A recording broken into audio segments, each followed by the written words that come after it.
부업으로 돈 버는 거에 대해서 솔직히 한번 얘기해 볼게요. 광고에 보면 하루에 2~3시간으로 월 300, 심지어 월 1000이라는데 제가 지난 8년간 해본 현실은 조금 달랐습니다. 2017년부터 지난 8년간 해본 부업이 이것저것 많이 있는데요. 지금 부업 고민 중이시라면 제 경험담 꼭 끝까지 들어봐 주세요. 제가 제일 첫 번째로 했던 것은 체험단 부업입니다. 체험단 부업은 음식이나 숙박, 상품을 제공받고 그에 대한 대가로 후기를 SNS에 올리는 그런 방식인데요. 이 부업의 단점은 대가를 상품이나 서비스로 제공을 받는 것이고 현금으로 보상을 받지 못한다는 점입니다. 들어오는 돈이 없다 보니까 사실 제 성격에 동기부여가 그렇게 많이 되지 않은 것도 있고 그리고 점점 흐지부지하게 되더라고요. 그리고 또 하나는 음식점에 가서 음식을 먹고 결제하지 않고 나오는 그 순간이 굉장히 큰 부담으로 저는 다가왔습니다. 그런데 그렇게 길지 않고 무료로 먹고 그냥 나오는 부분에 대해서 별로 신경 쓰이지 않는다라는 분들이 계신다면 그렇게 도전해 보시는 것도 좋을 것 같아요. 왜냐하면 체험단은 상품에 대해서 좀 다르게 경쟁률이 적용되는 부분이 있거든요. 그리고 특히 내가 사는 지역에 그 블로거들이 많이 없다라고 하면은 지역마다 또 방문해서 신청하는 그런 제품들이나 서비스가 있기 때문에 그런 거는 경쟁률이 굉장히 낮은 그런 지역도 있습니다. 이런 체험단은 네이버에 체험단이라고 검색만 해봐도 쉽게 신청해 볼 수 있는데요. 한번 사이트에 들어가서 확인해 보시면 좋을 것 같아요. 두 번째는 아동복 판매를 시작했어요. 아동복 판매는 인스타로 판매를 했었고요. 그때 당시 인스타 계정에 팔로워를 8,000명 정도 모아서 시작을 했기 때문에 그때 당시 판매가 좀 어느 정도 일어났었거든요.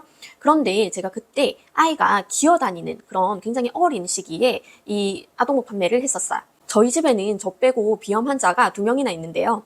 그때 옷을 집에다가 쌓아놓고 판매를 하다 보니까 먼지도 많이 날리고 그리고 기어다니는 아이를 키우면서 상품을 포장하는 것도 정말 만만치 않더라고요. 그래서 이 재고 있는 의류 사업은 따로 사무실이 있는 경우에 하는 게 좋을 것 같다라고 생각을 했습니다. 그래서 이 사업도 결국에는 포기하게 되었습니다. 세 번째는 쿠팡 파트너스입니다. 이것도 굉장히 유행할 때가 있었는데요. 저는 작년에 이 쿠팡 파트너스 계정 운영을 시작했었어요. 유튜브, 인스타, 그리고 틱톡 3가지 플랫폼에 계정을 운영하면서 쿠팡에 판매하는 상품의 링크를 발급을 받고 이 링크로 유도시켜서 구매자들이 구매하는 금액의 3%를 수익으로 지급받는 형태인데요. 사실 이 계정을 한 6개월 이상 운영을 했거든요. 근데 실상 지급받은 금액은 정말 미미했습니다. 한 달에 10,000원에서 50,000원 사이로 지급을 받았었고요. 그런데 반전 수익이 있었던 게 뭐냐 하면 저는 남이 판매하는 쿠팡 상품에 대해서 링크를 발급받은 게 아니라 제가 판매하는 상품에 대해서 링크를 발급을 받았어요.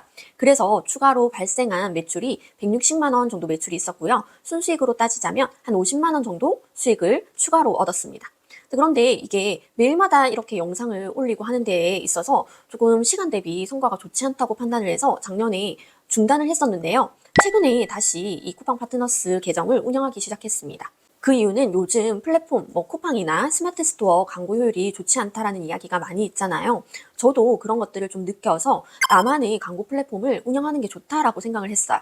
실제로 제가 160만 원 아주 소소한 매출이지만 제가 광고비를 쓴 게 아니라 오히려 돈을 받으면서 매출을 추가로 발생을 시켰잖아요. 이 계정을 계속 키운다면 나만의 강력한 무기가 될 거라고 생각을 해서 다시 키우기 시작했습니다. 그런데 이 쿠팡 파트너스 수익만 생각을 한다? 그러면 사실 운영하기가 쉽지 않을 것 같아요. 너무 수익이 미미해서 이 수익만 보고 계속 지속해서 계정을 키운다는 게 정말 웬만한 큰 게 아니고서는 쉽지 않을 것 같습니다. 마지막은 지금도 하고 있는 중국 구매댕입니다. 이거는 제가 처음 시작할 때부터 나랑 정말 잘 맞는다라는 생각을 했었는데요. 처음부터 잘 맞다라고 느낀 이유는 제가 단순 반복일을 사실 좋아하거든요. 진득하게 앉아서 하는 데다가 또 몸을 움직이지 않는 그런 일이잖아요. 그래서 처음부터 사실 순이익이 100만 원 정도 발생을 했고 또 현금으로 입금이 되다 보니까 굉장히 재미있게 시작을 했습니다. 그리고 지금도 저는 지금 하고 있는 일이 굉장히 여러 가지이지만 소싱하는 거 굉장히 좋아하거든요. 다른 일보다도 소싱할 때가 제일 재밌는 것 같아요. 사실 이렇게 좋게 이야기하지만 단점도 있습니다.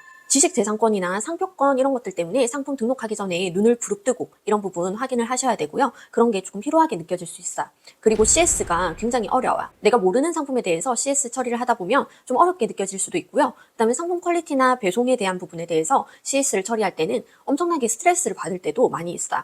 사실 지금은 제가 직원이 다 해주고 있다 보니까 이런 스트레스가 없어서 더 좋게 느껴지는 부분도 있는데요. 그것 말고는 사실 크게 단점이라고 하는 부분은 별로 없는 것 같아요. 이 구매대행 일이 잘 맞는다라고 느꼈다고 말씀을 드렸잖아요. 그런데 사실 저랑 반대인 분들도 있으실 거예요. 이렇게 앉아서 진득하게 한다라는 게 고통으로 느껴지시는 분들도 있을 거라고 생각을 합니다. 그래서 부업을 선택하실 때에는 이 세 가지를 한번 고려해서 생각해 보시면 좋을 것 같아요. 첫 번째는 내 성향에 맞을까라는 부분을 생각해 보시면 좋을 것 같아요. 저는 이 일이 성향에 맞지만 다른 분들은 그게 너무 고통스럽고 하기 힘든 일일 수 있잖아요. 남들이 성공했다고 해서 나에게 맞으리란 법은 없는 것 같아요. 그래서 이런 부분 먼저 체크해 보시면 좋을 것 같고요. 한 가지 더 말씀드리고 싶은 부분은 처음에 나와 맞는 일로 시작했다고 해서 나중에 계속 나랑 맞는 일만 할 수는 없다라고 생각을 해요. 사실 제가 지금도 유튜브 촬영을 하고 있지만 이 일은 저랑 맞는다라고 생각을 하지 않거든요. 제가 사실 이렇게 촬영을 하는 것도 별로 좋아하는 편도 아니고요. 이렇게 말을 잘하는 편도 아니에요.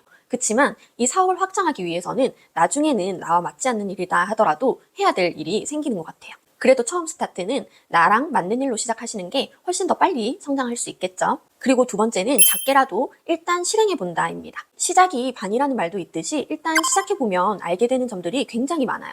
사전에 이것저것 꼼꼼하게 알아보는 것도 좋지만 시작해보면 그 단계에서 엄청나게 많이 습득되는 부분들이 있거든요. 저는 그렇게 시작을 먼저 해보는 편이긴 한데요. 시작을 먼저 하고 공부하면서 사업을 발전시키는 것도 하나의 방법일 수 있습니다. 조금 더 빨리 시작해야 내가 맞는지 아닌지 판단을 빠르게 하고 그리고 다른 사업으로 전환하는 시점도 빨라진다라고 생각을 해요. 그리고 세 번째는 자극적인 광고에 혹하지 않는 겁니다.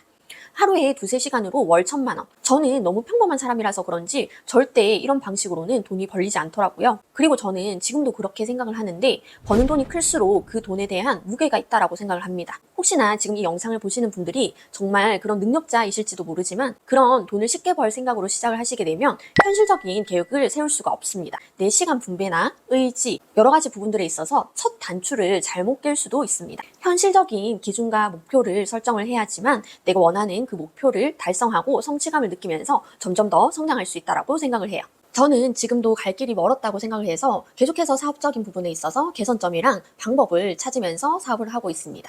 그 과정에서 스스로 잘했다라고 생각하는 점은 실패해도 계속 시도했다라는 점입니다. 제가 인스타를 보다가 어떤 컨텐츠를 봤어요. 어떤 여대생이신데 사업을 시도했다가 접었다라는 그런 내용이었습니다. 그런데 제가 거기에 댓글을 달아드렸는데 어떤 내용이었냐면 저도 여태까지 여러 개의 사업을 시도했다가 접었는데 결국에는 나중에 그 경험들이 굉장히 도움이 되더라라는 그런 내용을 달아드렸어요. 살면서 부업이든 뭐든 이것저것 시도할 수도 있고 또 포기할 수도 있겠죠. 하지만 내가 그걸 포기하면서 나는 정말 안 되나 봐. 또는 나는 정말 여기에 소질이 없나 봐 라고 생각을 하시기보다는 새로 시도하는 사업에서 내가 겪었던 그런 것들을 적용할 수 있는 게 없는지 한번 생각을 해보신다면 내가 접었던 그 모든 사업들은 실패가 아니라 경험이자 과정이 되는 거예요. 저는 그때 당시 몰랐지만 지금 다시 생각해보면 체험단을 했기 때문에 블로그랑 인스타를 할 줄 알게 되었고요. 그리고 아동복 판매를 했기 때문에 채널 운영을 할 수 있어서 지금도 디플로라는 홈페이지를 운영하면서 카카오톡 채널을 운영할 수 있게 되었습니다.